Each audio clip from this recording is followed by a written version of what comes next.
Hey guys, and welcome back to my channel. Hope everyone is doing well and you're all having a great time out there. Today, we're taking you right into the heart of Toronto, but on a budget. From hidden gems and free experiences, I'm going to show you how to enjoy downtown Toronto without breaking the bank. Now, let's get into it. Now, I suggest you guys put on a good, comfortable pair of running shoes, because there will be a lot of walking around, and you guys get yourself a nice hearty breakfast to start the day off right. My favorite choice is Tim Hortons, and I get myself a loaded box, which usually comes with some hash browns, some sausage bits, and some eggs, and then I finish it off with a nice refreshing cup of iced coffee. So the first thing you want to do is you want to find yourself a good parking spot, ideally in an area where it's close to all the places you want to visit. So luckily I was able to find a parking lot that was just south of the Rogers Center, and it was $20 for the day, so I thought it would just be ideal. And once I got out, I just kind of started walking south towards the water, and I saw some pretty interesting things like these tiki bars. So they're really a boat that take a group of people out onto the water, and they offer you beverages, both alcoholic and non-alcoholic, with music, and a pirate ship, which I thought was pretty cool. So the first spot I wanted to check out was actually the H2O Park and its iconic H2O beach. If you're looking for a slice of lakeside paradise right in the city, and it's totally free, you're going to love this spot. So the location of the H2O Park is along the Queensway West, just short walk from the CN Tower, Rogers Center, and the Toronto Music Garden. It's super easy to get to by transit, bike, or even walking if you're already in the downtown area. Now this is a perfect place if you want to unwind and relax for the day and enjoy the sun. Plus you have the added bonus of having the Toronto skyline right behind you. And after taking in the view and snapping a couple of photos, I decided to move on to the next destination. And along the way I found the Fire and Marine Station 334. Now an interesting fact is that this station is uniquely positioned right on the edge of Lake Ontario, making it one of the few fire stations in the country dedicated to both land-based and marine emergencies. So I took a couple of snapshots of the boats that were docked, and the fire rescue boat was pretty cool because it has a lot of machinery on it. And just before I left, I found this Toronto party yacht that was kind of parked here as well. And I thought it was pretty cool, and there was some information on it, so I decided to take a picture of that one as well. Now I was waiting to cross the road and I saw the shiny streetcars of Toronto. I wanted to get some footage of that just in case you haven't visited before. These are really iconic. And now we're on to the next visit, which is the Rogers Center, formerly known as the Sky Dome. Now this is more of an honorable mention because it is paid entry, and this is actually home to the Toronto Blue Jays, which is a baseball team officially. The building itself does have ongoing tours that you can pay to go into, and you can also pay to watch some games. Now it isn't just baseball that's played here. I have seen other sports like soccer played in this stadium as well. And another interesting thing about this stadium is it actually has a retractable roof. Now the roof takes about 20 minutes to fully open, and during the good weather, when you get that nice view and that fresh open air, it's just awesome. The next notable mention, which I also didn't visit but I thought it would be noteworthy to mention, is the Ripleys Aquarium. Now I've been here twice and I can say that this is such a great experience. It is paid to get in, and I'll link everything in the description so you guys can see the prices. And some interesting things about this aquarium is it spans about 135,000 square feet and holds around 5.7 million liters of water, equivalent to almost 2 Olympic swimming pools. There's also over 20,000 animals from 450 plus species that inhabit its 50 plus live exhibits. The Dangerous Lagoon features a 96 meter or 315 feet acrylic tunnel with a moving walkway, showcasing sharks, sea turtles, sawfish, eels, and more. Exhibits range From Canadian freshwater environments in Canadian waters to vibrant Indo-Pacific life in Rainbow Reef, it's honestly just an amazing experience. And now, one of the most iconic locations in all of Toronto, the CN Tower. Built between 1973 and 1976, the CN Tower was originally designed to solve communication problems caused by skyscrapers. At the time of completion, it was the tallest freestanding structure in the world at 553.3 meters, or 1,815 feet, a record it held for over 30 years. It took over 1,500 workers and more than 40 months to complete, with continuous 24/7 shifts during its peak construction. The concrete tower was built using a slip-form method, pouring continuously without stopping for 24 days straight. Now, as you walk through the base of the CN Tower, you'll notice how big it actually is. You're guided through a bunch of passageways and tunnels until you actually reach the elevator. In between, you're going to see a lot of infographics and information along the walls that show how the tower was built, what they used in its construction, and how it ended up looking the way it looks like today, which is all really good information. Plus, you also get a top-down view of the store as you get to the elevator. Now, for many, the elevator is the best part, so in real time here, we're climbing to the top, and during the climb, I'm going to give you guys some information. So, the CN Tower features 6 high-speed glass-fronted elevators that travel at 22 kilometers an hour or 50 miles per hour. The ride to the lookout level takes just 58 seconds. The elevators also give you a thrilling view through their windows as you zoom up the outside of the tower. Now I'll just let you guys enjoy until we get to the first lookout level.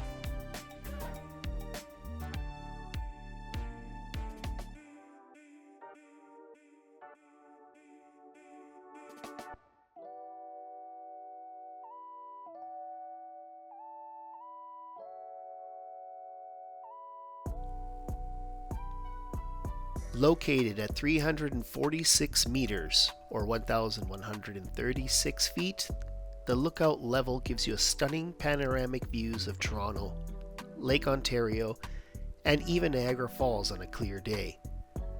The windows are specially treated to reduce glare and provide crystal clear visibility during both day and night.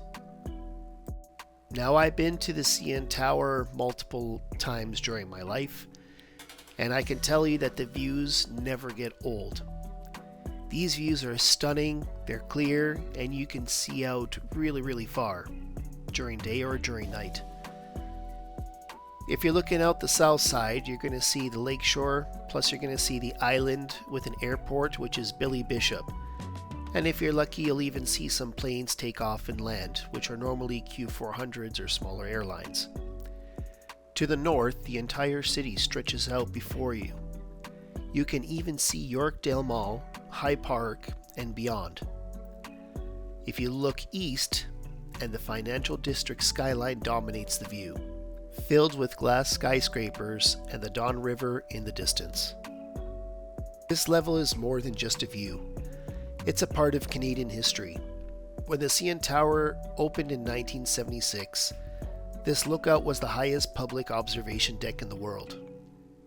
Now, as you're walking around and admiring the view, you may get hungry or thirsty. Well, you're in luck because there's 2 restaurants inside of the main observation deck, and you can see them on either side of the tower. This is their menu here, so you get an idea of the items that they offer. And then they also have seating where you can sit down and enjoy whatever you purchased, whether it be drinks or meals, which gives you a chance to stay there longer and enjoy the view. Just one level down from the main lookout is probably the most famous feature in the tower, the glass floor. This was the first glass floor ever installed in a major tower when it was unveiled in 1994. It's just 2.5 inches thick, but it's strong enough to support the weight of over 5,000 pounds, the equivalent of 14 adult hippos. Seriously. Looking straight down 342 meters beneath your feet can be nerve-wracking, but it's completely safe. The glass is made up of multiple layers of tempered safety glass, and it's been tested regularly to ensure it holds up. It's the perfect spot to test out your fear of heights or snap that epic floating over Toronto photo. So what is the best time to visit the tower? Well, here's some quick tips. During golden hour, sunset is the best time for stunning lighting.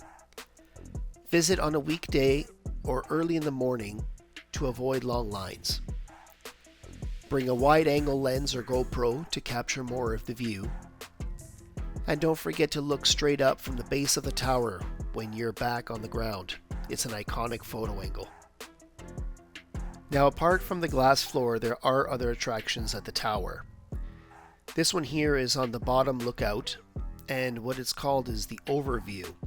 So you stand on this platform, hold on to these railings, and you're actually able to lean out to get a better look straight down. And you're able to do this as an individual or with friends and family. The other attraction, which I didn't get to do but I'll explain it here, is the Edge Walk experience. This is the world's highest full circle hands-free walk on a 1.5 meter wide ledge, 356 meters or 1,168 feet above the ground. You're harnessed in, of course, but there's no railing, just open air, a safety system, and one unforgettable view. So pretty much you'll be making a 30-minute walk around the outside of the CN Tower attached by a harness. Now, if you want to go even higher, the CN Tower offers you the SkyPod experience. Once you're inside the SkyPod, the first thing that hits you is the absolute silence.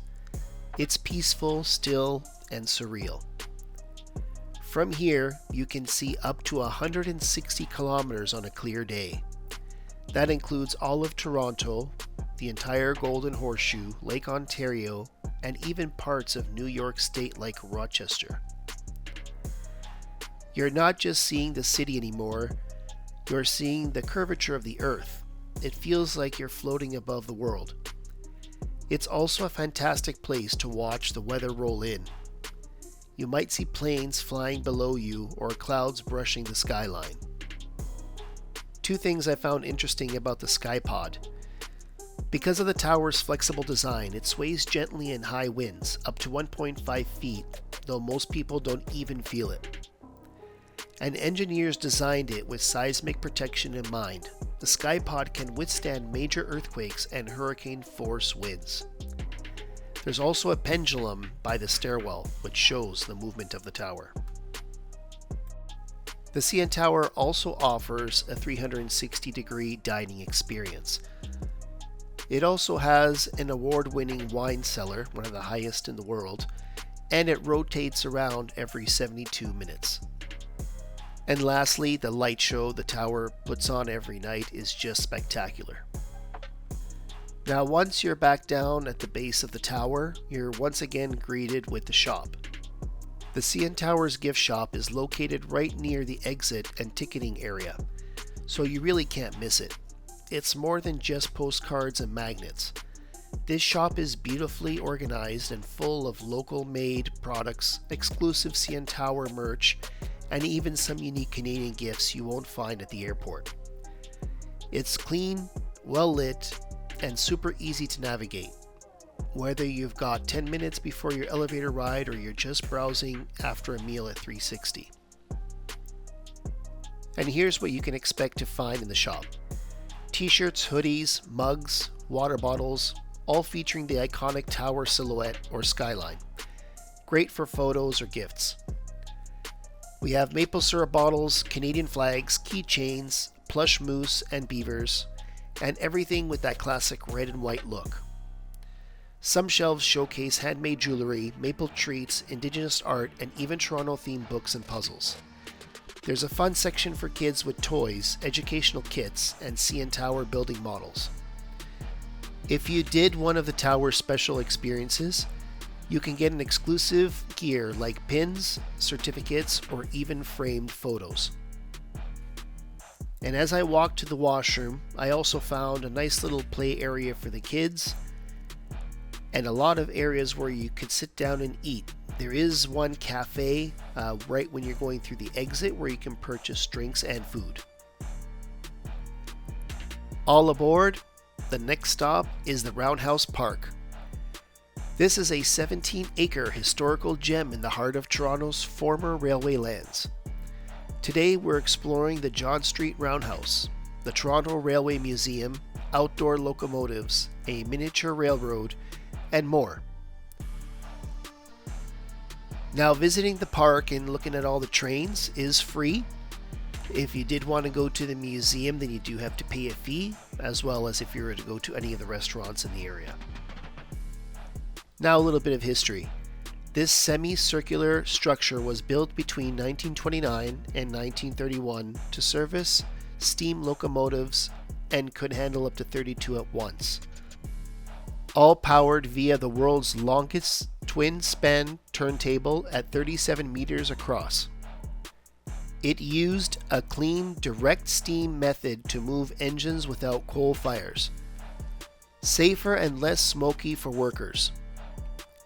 Post-railway, the Roundhouse was repurposed. Steam Whistle Brewery occupies bays 1 to 14, crafting Pilsner inside a heritage steam engine bay. A perfect blend of old meets new. Next door is the Rec Room, a dining entertainment hub with arcade, games, and live events. And in the center, the Toronto Railway Museum, opened here in 2010. Managed by the Toronto Railway Historical Association, inside you'll find engine simulators, historic rolling stock, plus guided tours sharing stories of how rail shaped this city. Outside, the turntable still works, rotating engines from bays 1 to 32.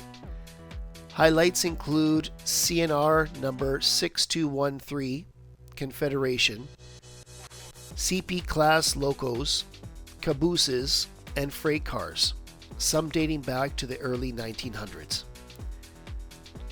The miniature railway is a family favorite, seasonally running on weekends since 2010, pulled by replica steam or diesel engines.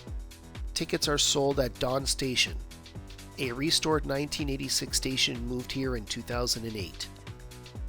Throughout the park, interpretive plaques and an optional audio walking guide explains the steam era, land reclamation from Lake Ontario, and the park's role today. This isn't just history, it's living green space. You'll find lawns, a splash pad for kids, benches under trees, perfect for the casual picnics or relaxing before/after museum visits. The Roundhouse Park also hosts concerts, film nights, markets, comedy shows, and beer fest pop-ups in warm months. It sits right beside the CN Tower, Ripley's Aquarium, Rogers Centre, and the King's West, making it an excellent hub for downtown exploration. Here are my tips. Take a guided museum tour. Guides share amazing stories you'll miss walking alone. Ride the miniature train. It's surprisingly fun. Grab a steam whistle beer at the brewery, but you must be 21 and over. Check park events before visiting. You might catch a film or a music night. Combine your trip with the CN Tower or Aquarium for a packed day downtown. And just so you don't miss it, here are some perfect photo opportunities for you. Number 1, just outside the turntable, there's a spot where you can frame a vintage locomotive with the CN Tower in the background. It's one of the most unique shots you can get in Toronto, old versus new. Tip number 2, stand beside Dawn Station at golden hour, especially in the spring or fall, and you'll get some amazing light streaming through the windows. It makes for a peaceful, nostalgic shot. And the hidden gem, look closely at the bricks on the outer wall of the Roundhouse. Some of them are original from the 1930s and still have old railway markings carved into them. Little details like that connect you right to the past. Roundhouse Park is designed to be fully accessible. Paths are paved and flat, while wheelchair ramps at all major entrances and exhibits. The Toronto Railway Museum and Steam Whistle Brewery both have elevators and accessible washrooms. The park is stroller friendly, the miniature train is also open to all ages, and there's a splash pad during the summer months, perfect for kids who need a break from the city heat. There's lots of shade, grassy spots for snacks, and even picnic tables tucked between the trains. Now, if you love water as much as I do and you're trying to get away from that summer heat, you can go to one of the beaches located on the island, and getting there is just as fun. Now, you can take the ferry or you can take a water taxi. My personal favorite is just taking the Pirate Taxi, which is located downtown just beside the H2O beach. You can jump on one of these taxis and it'll take you right over to the islands. Now, when you're getting on the taxi, you can tell them where you want to get off, and they do have 3 options. You can go to Ward's Island, you can go to Centerville, or you can go to Hollands Point. And it's important to remember to grab the taxi's number, because you can call them to come and pick you up when you're done for the day, and they'll pick you up from your current location and bring you back to the lakeshore. Now, while you're on the taxi, you're going to get some amazing views of the Toronto skyline disappearing out into the distance, and you're going to be accompanied by some music, which is also very fun. Like I said before, there are multiple ways to get to the islands. You can take the ferry, which is the most popular, but it does get crowded and they have longer lineups, but it is the cheapest of the choices. Or you can go with water taxis, and water taxis, they're all along the lake shore, so you'll find different companies that offer this service, and you'll see them all over the water as well. I just preferred the Pirate Taxi because of its location. It was very close to the downtown area where we just were, and the pricing was reasonable, so I just decided to jump on and head over to the island. So enjoy the rest of this little trip, and then once we get to our next destination, we'll take a look and see what's there.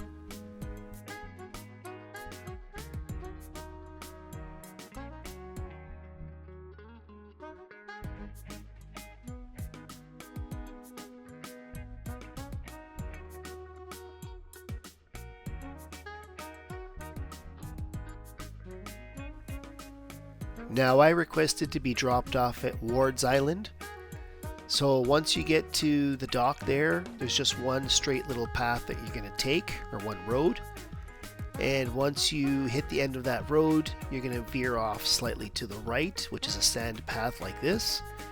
And then this is going to take you straight to the beach. So it's very hard to get lost there. There's lots of residents in the area and homes. Plus, you'll probably have many people that are also going to the beach in the same direction you are.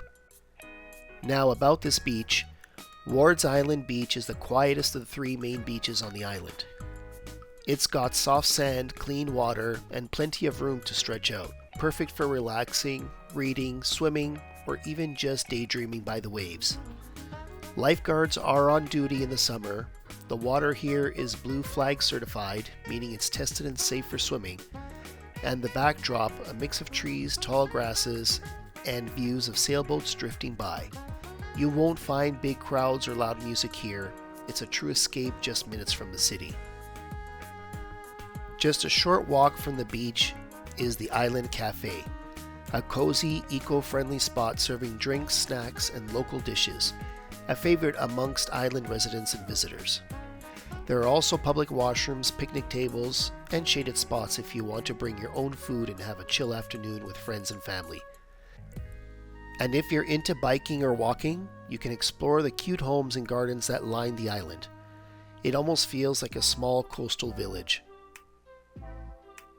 So here's my breakdown from everything that we did today. The first thing is the parking. I paid $20 for the day. The first place we visited, which was the H2O beach, that was free. The CN Tower, I did the regular admission plus the Skypod, so that was a total of $57. The Roundhouse Park, that was free. The Pirate Taxi, I paid $14 one way and $14 to come back. And Ward's Island Beach was free. Now I included an additional, let's say $20 for food. So that comes up to a total of $125 for the day. Now, like I said, there are cheaper alternatives, especially if you're coming with multiple people or family. And there are ways of booking things in advance or together with other attractions to make them cheaper. And at the very end of this video, I'm going to show you one thing you guys can get if you're coming to Toronto for a tour that gives you access to a lot of different things at a cheaper price. This, guys, is Aqua Luna. It's one of the residential buildings here on the lakeshore. If you guys get a chance, I highly suggest you check out some of these buildings down here. They're absolutely amazing.